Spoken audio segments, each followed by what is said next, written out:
नमस्कार, मैं आश्रुति वोहरा। आपका बहुत बहुत स्वागत है हमारे इस खास बुलेटिन में। शुरुआत करेंगे बड़ी खबरों के साथ। पीएम मोदी 10 से 12 जनवरी तक गुजरात के 3 दिवसीय दौरे पर होंगे। इस दौरान पीएम सोमनाथ मंदिर में सोमनाथ स्वाभिमान पर्व और राजकोट में वाइब्रेंट गुजरात क्षेत्रीय सम्मेलन में हिस्सा लेंगे। पीएम मोदी सोमवार को अहमदाबाद में जर्मन चांसलर फ्रेडरिक मर्ज से भी मुलाकात करेंगे। जर्मन चांसलर के साथ पीएम मोदी साबरमती आश्रम का भी दौरा करेंगे और साबरमती नदी तट पर आयोजित होने वाले अंतर्राष्ट्रीय पतंग महोत्सव में हिस्सा लेंगे। तय कार्यक्रम के अनुसार पीएम मोदी 10 जनवरी को सोमनाथ पहुंचेंगे। रात को करीब 8 बजे सोमनाथ मंदिर में ओंकार मंत्र के जाप में भी शामिल होंगे और फिर ड्रोन शो भी देखेंगे। पीएम मोदी रात को सोमनाथ में ही रुकेंगे। 11 जनवरी को सुबह लगभग 9:45 पर शौर्य यात्रा में हिस्सा लेंगे। इस यात्रा का आयोजन सोमनाथ मंदिर की रक्षा करते हुए प्राणों की आहुति देने वाले शहीदों को श्रद्धांजलि अर्पित करने के लिए किया जाएगा। शौर्य यात्रा में 108 घोड़ों का प्रतीकात्मक जुलूस निकाला जाएगा, जो वीरता और बलिदान का एक अहम प्रतीक होगा। आपको बता दें कि 11 जनवरी की सुबह 10:15 बजे पीएम मोदी सोमनाथ मंदिर में दर्शन और विधि विधान से पूजा अर्चना भी करेंगे।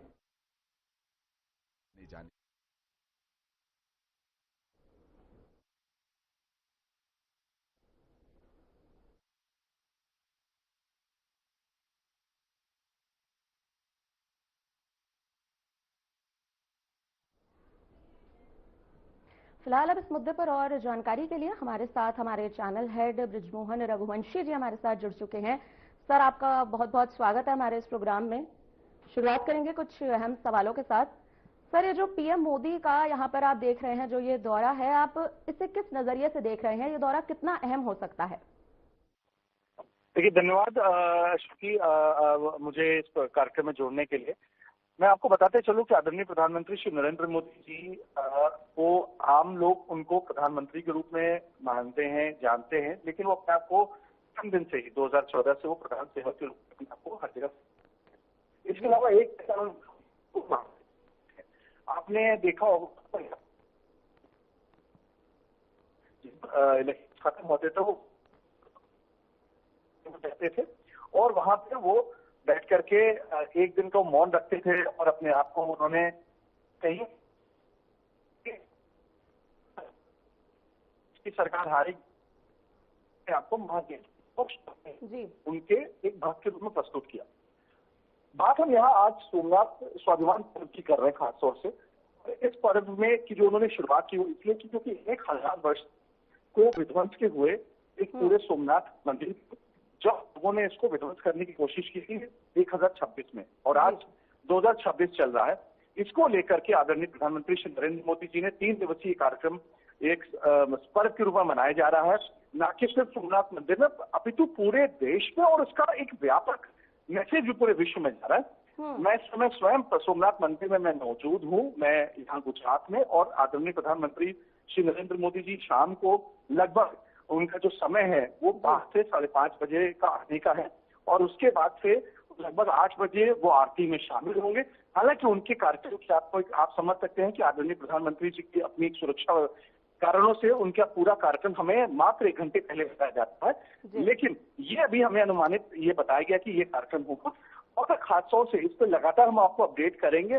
ये अपने आप में पूरे देश में बहुत गौरवान्वित होने वाली बात है कि जिस प्रकार का पर्व ये मनाया जा रहा है, और हमारे अपने महादेव उनको लेकर के पूरे विश्व में एक मैसेज जाना चाहता है कि पूरे दुनिया ने कोशिश की, खासतौर से कई सारे आक्रमणकारियों ने, जब उन्होंने सोमनाथ मंदिर को ध्वस्त करने का प्रयास किया, लेकिन इस मंदिर की अपनी खुद की एक जो हम कह सकते हैं कि ईश्वरीय ताकत थी, जिसके चलते आज के समय पर वो लगभग 1000 साल होने के बावजूद भी अपने अस्तित्व को पूरे विश्व में प्रकाशित कर रहा है।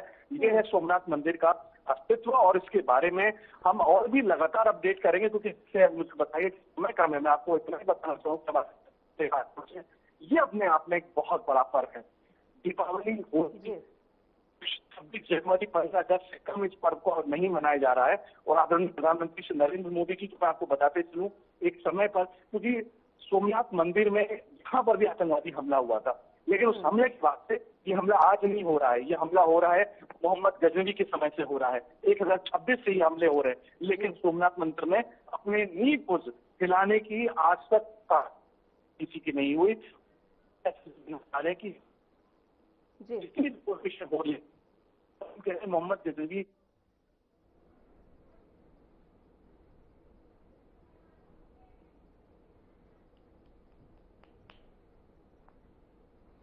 तो फिलहाल देखा जाए तो जिस तरह से सर ने तमाम जानकारी दी है कि गुजरात में 3 दिवसीय दौरे पर प्रधानमंत्री मोदी रहने जा रहे हैं। पीएम मोदी जो है वह अहम कार्यक्रम में शिरकत करेंगे सोमनाथ स्वाभिमान पर्व में। सर आपका बहुत बहुत धन्यवाद हमारे साथ जुड़ने के लिए। फिलहाल अब खबरों में आगे बढ़ते हैं और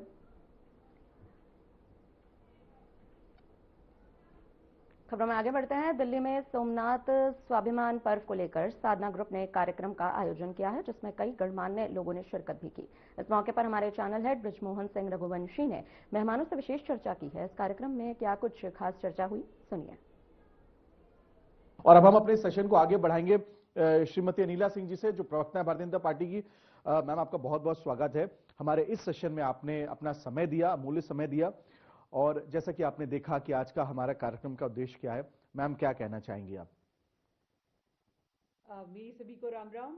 और मुझे बहुत गर्व है अपने सर्वोच्च नेता पर, इस राष्ट्र के प्रधानमंत्री जी पर, कि उन्होंने 1000 वर्ष के बाद जो सोमनाथ स्वाभिमान पर्व मनाने की घोषणा करी है। और ये आवश्यक इसलिए है कि आने वाली जो भावी पीढ़ियां हैं, या मैं कहूँगी कि वर्तमान में भी, इतिहास से सीखो, हाँ, संविधान के मार्ग पर चलो और अपनी संस्कृति को सशक्त करो।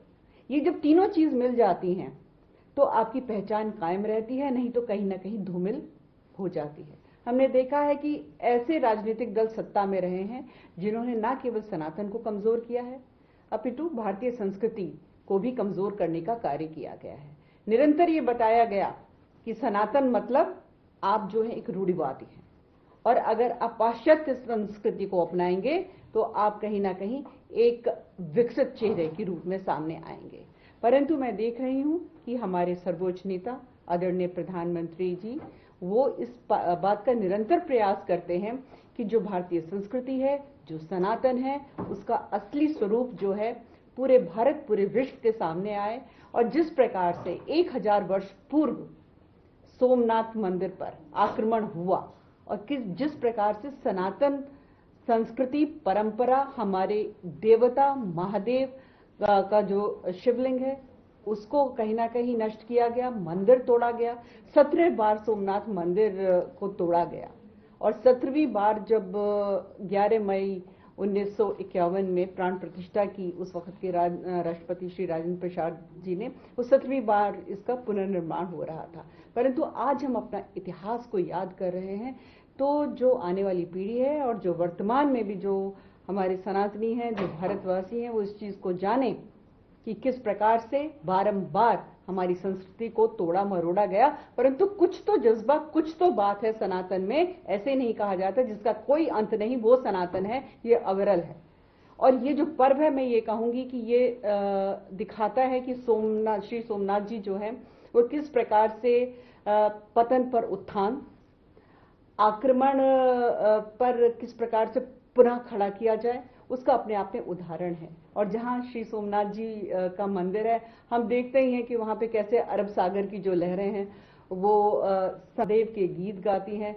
और जो पूरा हमारे केवल एक बिल्डिंग, इमारत, भवन नहीं होते हैं, उसके पीछे पूरा विज्ञान होता है, पूरी टेक्नोलॉजी होती है। इस मंदिर में भी ऊपर आप देखिएगा गोल गुंबद है, इसके नीचे संस्कृत का एक श्लोक है जिसमें कहा जाता है, इस तीर की सिधाई में आप देख लीजिए, ये जो सीधे साउथ पोल की तरफ एम कर रहा है, कि कोई भूखंड नहीं मिलेगा। तब ये सारी चीजें बताई गई जब दुनिया की बाकी लोग कहते थे धरती चपटी है। ये सनातन है। मैम एक बात और खास तौर से, क्योंकि जैसा कि आपने देखा, आपने बात कही, और मैं इस बात से बहुत ज्यादा मैं खुद महसूस किया, मैंने इस बात को, आपने जो कहा कि 17 बार आक्रमण हुआ, मैं कह सकता हूं 2014 से पहले 70,000 बार आक्रमण हुआ है हमारे सनातन के ऊपर, हमारे धर्म के ऊपर। मंदिरों का आप भी दर्शन करने जाती ही, हम भी दर्शन करने जाते थे, लेकिन जो हमारे धर्म के प्रति इस सरकार ने, खासतौर से आदरणीय प्रधानमंत्री श्री नरेंद्र मोदी जी ने जो विश्वास जताया है और जो हम सबकी जो आस्था थी उसका सम्मान किया है, मुझे लगता है कि यह सम्मान 2014 से पहले हमें नहीं मिला। हम भाजपा की सरकारें पहले भी थी मैम, लेकिन मैं ये कह सकता हूं कि आदरणीय प्रधानमंत्री जी के नेतृत्व में हमारे सनातन और धर्म की जो रक्षा अभी हो रही है, शायद वो पहले नहीं थी। तो क्या आप इस बात को मानती हैं कि हमले तो अभी भी हमारे यहां हो रहे हैं? देखिए, सबसे बड़ी बात यह है कि आदरणीय प्रधानमंत्री जी ने यह सिद्ध कर दिया है कि आप अपनी संस्कृति, अपने धर्म, अपने पंथ को साथ लेकर भी विकास की राह पर चल सकते हैं। एक जो सही बैलेंस है, आप कैसे उसको मेंटेन कर सकते हैं, जो कि पहले की सरकारों ने नहीं दिखाया था। उसका रास्ता हमारे प्रधानमंत्री नरेंद्र मोदी जी ने दिखाया है। आज अगर कोई भगवाधारी है या माथे पे तिलक लगाया हुआ है या मंदिर जा रहे हैं, तो आप ये सोचिए, एक गर्व का विषय हो गया। वरना नेता तो ऐसे ही ये कहते हैं कि मंदिर इसलिए जाया जाता है कि वहां पे लड़के लड़कियों को छेड़ते हैं। मुझे नाम लेने की आवश्यकता नहीं है, मुख्य चेहरा है हमारे विपक्षी दल के, वो इसी प्रकार की भाषा का प्रयोग करते हैं। और ये हम अच्छी तरीके से जानते हैं कि जब 17वीं बार इसका श्री सोमनाथ मंदिर का पुनर्निर्माण की बात हो रही थी, तो कन्हैया लाल जी ने अपनी पुस्तक में लिखा हुआ है, क्योंकि वल्लभ भाई पटेल साहब ने बहुत पुरजोर इसकी पैरवी करी थी, और कन्हैया लाल जी ने अपनी पुस्तक में लिखा हुआ है कि नेहरू जी ने कहा कि नहीं, मंदिर नहीं बननी चाहिए, क्योंकि ये हिंदू पुनरुत्थान का उदाहरण होगा। यानी तब भी तुष्टीकरण चल रहा था। इस राष्ट्र के टुकड़े जो हैं, इस देश के टुकड़े धर्म के आधार पर हो गए थे। एक बन गया था इस्लामिक रिपब्लिक ऑफ पाकिस्तान, तो कायदे से तो ये सनातन रिपब्लिक ऑफ इंडिया बनना चाहिए था ना, जब धर्म के आधार पर टुकड़े हो गए थे। चलिए कोई बात नहीं, अपने आप में ये उदाहरण है कि यहां पर मेजॉरिटी पॉपुलेशन जो रहती है उसको साल दर साल मुकदमे लड़ने पड़े कि हमारे देवता का मंदिर में, अयोध्या की बात कर रही हैं। 1993 में भगवान श्री राम को एक कॉन्स्टिट्यूशनल आइडेंटिटी रिकॉग्नाइज किया गया। उनको अपना मुकदमा स्वयं लड़ना पड़ रहा है। जब वो टेंट में विराजमान थे, एक तुलसी का पौधा वहां पर आ गया, तो ये कहा गया अरे ये तो साजिश हो रही है। हाँ, और कोर्ट तक ये बात चली गई। ये पूरे विश्व में आपको उदाहरण नहीं दिखाई देगा। आज भव्य राम मंदिर का निर्माण हुआ कि नहीं हुआ? प्रधानमंत्री कौन? आदरणीय नरेंद्र मोदी जी। ऐसे ऐसे कदम उठाए गए हैं। इससे पहले किसी भी प्रधानमंत्री की हिम्मत थी कि सोमनाथ स्वाभिमान पर्व मना सके? बिल्कुल नहीं। पर इन्होंने दिखाया कि भाई ठीक है, भारत में रहने वाले सभी नागरिक बराबर हैं, परंतु अगर हम सनातन का सम्मान करते हैं, मंदिर एक सभ्यता का प्रतीक होता है। हाँ, अगर हम सनातन की बात करते हैं, हम भारत की बात करते हैं कि ये सभ्यता है, उस सभ्यता को कमजोर करने वाले बहुत सारे राजनीतिक दल सबसे ज्यादा सत्ता में रहे हैं, परंतु आज का युवा जब इस चीज को देख रहा है कि नहीं, सनातन क्या है जो कि छुपाया गया था, हमारी परंपरा क्या है, वो अपने आप में एक अद्भुत अद्वितीय उदाहरण के रूप में हमारे प्रधानमंत्री जो है निरंतर प्रयास करते रहते हैं। और उसी प्रयास में मैं कहूंगी कि एक और कदम है ये कि हम स्वाभिमान पर्व मना रहे हैं। सबसे खराब बात यह है कि जो आक्रांत है, सबसे क्रूर जो आक्रमण हुआ था सोमनाथ जी पे, वो औरंगजेब ने कराया था। उसको जिंदा पीर कहा जाता था, और वो इस बात में बहुत गर्व महसूस करता था कि काफिरों के जो मंदिर हैं हम कैसे तोड़वाएं। ठीक है, तो हमें मालूम है 1666 में उसने सोमनाथ जी पे आक्रमण कराया था, तोड़ डाला था, और अभी आपकी डॉक्यूमेंट्री में भी दिखाया गया है, शिवलिंग के भी टुकड़े टुकड़े करा दिए थे। और ये परंपरा थी, इस्लाम को मानने वाले जो आक्रांता थी उनकी परंपरा थी कि हमारे मंदिर तोड़ेंगे, हमारे देवी देवताओं की मूर्तियों को चूर चूर करेंगे और मस्जिद की सीढ़ियों पे लगा देंगे कि उनके कदम जो हैं हमारे देवी देवताओं की मूर्तियों के टुकड़े पर पड़े। उसने भी यही काम किया। और यही नहीं, उसके बाद 1669 में उसने कहा जितने मंदिर हैं, जितने ग्रंथ हैं, सब नष्ट कर डालो। और उसके नाम पर यहां पर दिल्ली राजधानी में सड़क का नाम था। हमारे भारत का मैं आपको बता दूं, सबसे ज्यादा गली, मोहल्ले, इंस्टीट्यूट, शहर के नाम इन इस्लामिक आक्रांताओं के ऊपर रखे गए। और उसको मजबूत किसने किया? तुष्टीकरण की राजनीति करने वालों ने किया। हाँ, जिन्होंने ये बोर्ड बना के रखा हुआ था। जब इस देश का विभाजन हुआ, मात्र 72 या 75 लाख मुसलमान जो हैं वो पाकिस्तान गए। भाई आपने तो लड़ाई लड़कर एक राष्ट्र ले लिया था, तो नेहरू जी ने हाथ पकड़कर क्यों रोका उनको?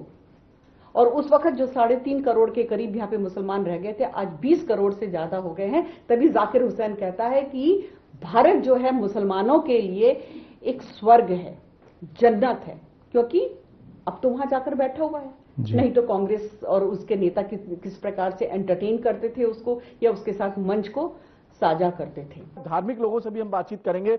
हमारे साथ यश जी हैं, वृंदावन से ताल्लुक रखते हैं और काफी जैसे आप इनकी उम्र से देख रहे हो कि काफी ये बहुत ही युवा अवस्था में आप इनको, क्योंकि धर्म एक ऐसा एक चेहरा हुआ करता था कि समझा जाता था कि जिसकी दाढ़ी बड़ी हो, पेट निकला हो, जिसका बहुत बड़ा एक बुजुर्गियत हो, वो बहुत बड़े सन्यासी हैं। लेकिन ऐसा नहीं है। अगर आपको बताते चले कि इस देश में तमाम ऐसे सन्यासी हुए जिन्होंने युवा अवस्था में ही इस देश को कहीं ना कहीं राह दिखाई।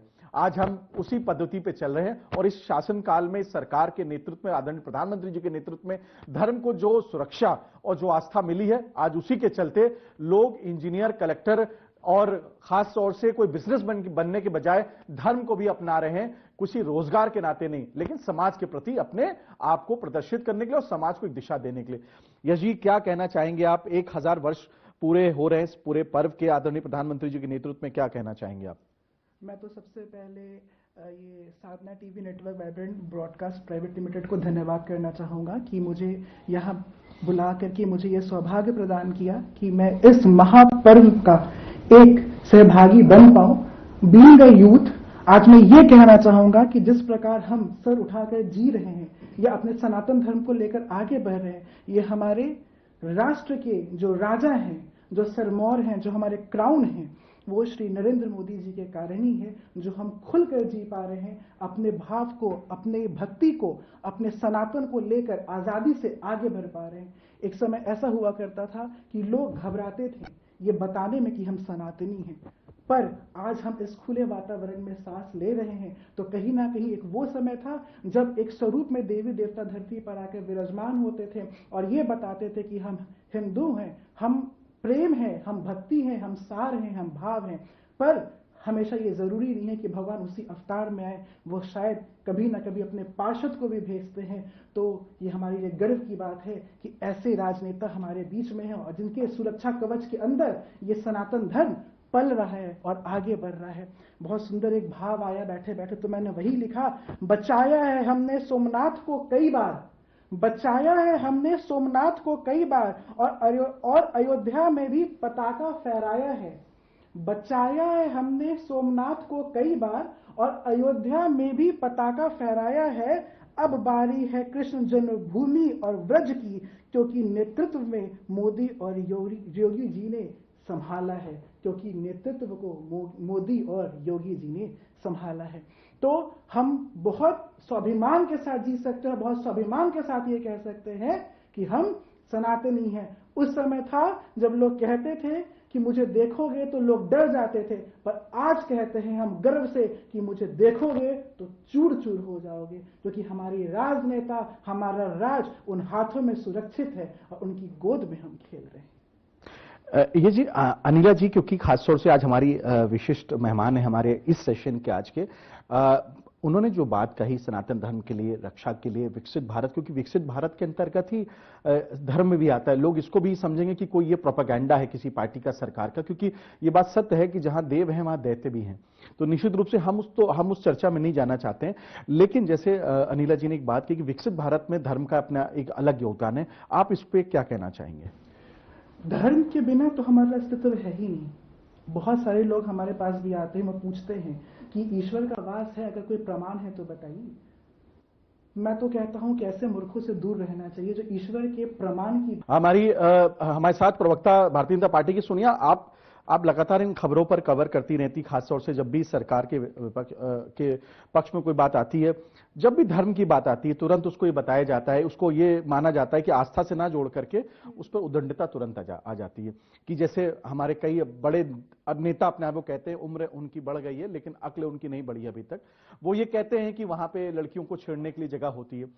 आपने जो अनिला जी ने जो बात रखी उसको किस रूप में देखते हैं और क्या कहना चाहेंगे जिस प्रकार से अनिला जी ने जो बात रखी अपनी? जो सर, मैं सबसे पहले ये कहना चाहूंगी कि वाइब्रेंट की तरफ से जो प्रोग्राम का आयोजन हुआ है, तो ये एक शुरुआत है कि आज का जो यूथ है वो हिंदुत्व से जुड़ गया है। तो ऐसे में यूथ जेनजी को लेकर सबसे ज्यादा सवाल उठ रहे हैं कि जेनजी लगातार प्रदर्शन कर रहे हैं। तो तमाम तरह के जेएनयू का ऐसा मामला सामने आया जहां पर दिल्ली में दंगे हुए हैं, उसको लेकर जेएनयू में नारेबाजी की गई है। लेकिन एक यूथ ऐसा भी है जो आस्था के साथ जुड़ना चाहता है। तो ऐसे में अब ये जो कार्यक्रम का आयोजन होने वाला है, तो हिंदू जो लोग हैं, जो यूथ है आजकल का, वो लगातार जुड़ रहा है, अपने इतिहास को जान रहा है, समझ रहा है। क्योंकि मुझे भी इतनी नॉलेज नहीं है आस्था को लेकर, लेकिन मैं भी अब चीजें जान रही हूं, समझ रही हूं कि कैसे हमारा इतिहास रहा है, किस तरह से जो एक विशेष समुदाय है उसने किस तरह से हिंदू के अलग अलग टुकड़े कर दिए हैं, हमारे हिंदुस्तान के अलग अलग टुकड़े कर दिए हैं। तो जिसको लेकर अब प्रधानमंत्री नरेंद्र मोदी जी आगे बढ़कर उस पूरी आस्था को दिल में भर रहे हैं। और मैं अपने दर्शकों को बताना चाहता हूं, तमाम गेस्ट हमारे सेशन में लगातार आ रहे हैं और इसी क्रम में हमारे साथ मैं चाहूंगा अपने कैमरा पर्सन को कि तुरंत फ्रेम हमारे यहां हमारे गेस्ट की तरफ करें। गीतांजलि दत्ता जी हैं, टैरो कार्ड रीडर हैं और खासतौर से सामाजिक सेविका भी हैं। और इस धर्म के अवसर पे मुझे लगा कि जहां पे अलग अलग सेक्शंस के लोग आए तो हमने सोचा कि आप भी खासतौर से, क्योंकि हम ये नहीं बोलेंगे कि धर्म को अब लोग दुकान समझने लगे हैं मैम, लेकिन हम आपसे समझेंगे कि आप भी खास तौर से, क्योंकि हम बात सोमनाथ मंदिर ही कर रहे हैं, तो उसको किस रूप से आप धर्म को लेके जोड़ती हैं और देश में उसका विकास किस प्रकार से होगा, वो भी हम आपसे चर्चा करेंगे थोड़ी देर में। शानू जी, मैं आपसे पूछना चाहता हूं खास तौर से, क्योंकि मैंने आपको तमाम धार्मिक स्थलों के मैं देखता रहता हूं कि आप वहां पे धार्मिक कार्यों में काफी लिप्त रहते हैं और खासतौर से मेरी मुलाकात आपसे केदारनाथ मंदिर में होती है और मैं आपको तब से मैं देखता हूं खासतौर से कुछ आप ऐसे धार्मिक आयोजनों का भी कहीं ना कहीं उसमें आप अग्रसर रहते हैं और देश में धर्म को आप बहुत आगे बढ़ाते हैं, जबकि आप इसको सुर्खियों में नहीं लेकिन कहीं ना कहीं बैकबोन बनकर के आप काम कर रहे हैं। जो अनिला जी ने बात कही, क्योंकि भारतीय जनता पार्टी के प्रवक्ता के रूप में वो उपस्थित हैं, उनकी बात से कितना सहमत है और आप क्या कोई विचार या कोई प्रश्न उनसे अगर आप पूछना चाहें तो? नहीं, मैं सबकी बात से सहमत हूँ और सबने बहुत अच्छी बात कही कि धर्म का प्रचार भी करना चाहिए और धर्म को बढ़ावा भी देना चाहिए। और जो सोमनाथ के बारे में तो मैं पहली बार इतना जान पाया कि इतनी बार इसको वो किया गया और हमारे जो माननीय प्रधानमंत्री जी हैं वो अच्छा कार्य कर रहे हैं। और भी जैसे अयोध्या की बात हुई तो अयोध्या में भी बहुत अच्छा इन्होंने निर्माण कराया, बहुत अच्छा इन्होंने मंदिर बनवाया। अब ये है कि विश्वनाथ जी को भी इन्होंने अच्छा कराया। अब ये है कि मथुरा को थोड़ा सा ये देखें और थोड़ा मथुरा को अच्छे से इसको डेवलप करें और जैसे और सारे मंदिर बने जी वैसे ही मथुरा को भी बनाया जाए, बस यही मेरी इच्छा है। तो ये हम सीधे फिर अनिला जी के पास जाएंगे। मैम, मथुरा की बात चल रही है, उत्तर प्रदेश का चुनाव भी नजदीक है। जब भी किसी धर्म की बात करिए तो हमारा विपक्षी दल और जो एक ऐसा सेक्शन जो शाम को 8 से 10 तक शाम को जागरूक हो जाता है और फिर अपनी बातें रखने लगता है पूरे देश के सामने, उनको हम ऐसे यूट्यूबर जर्नलिस्ट बोलते हैं जिनके पास अब कोई नौकरी तो रही नहीं, तो वो हर बात पर टिप्पणी करते। तो अब मथुरा की बात इन्होंने कही तो क्या कहना चाहेंगे आप? देखिए, सबसे पहली बात तो ये है कि आप बिल्कुल ठीक कह रहे हैं कि जब भी कोई भी चुनाव आता है उनको लगता है कि भारतीय जनता पार्टी जो है अगर सनातन के विषय में, अपने धर्म के विषय में, अपनी देवी देवताओं मंदिर के विषय में अगर कोई भी चर्चा करती है तो ये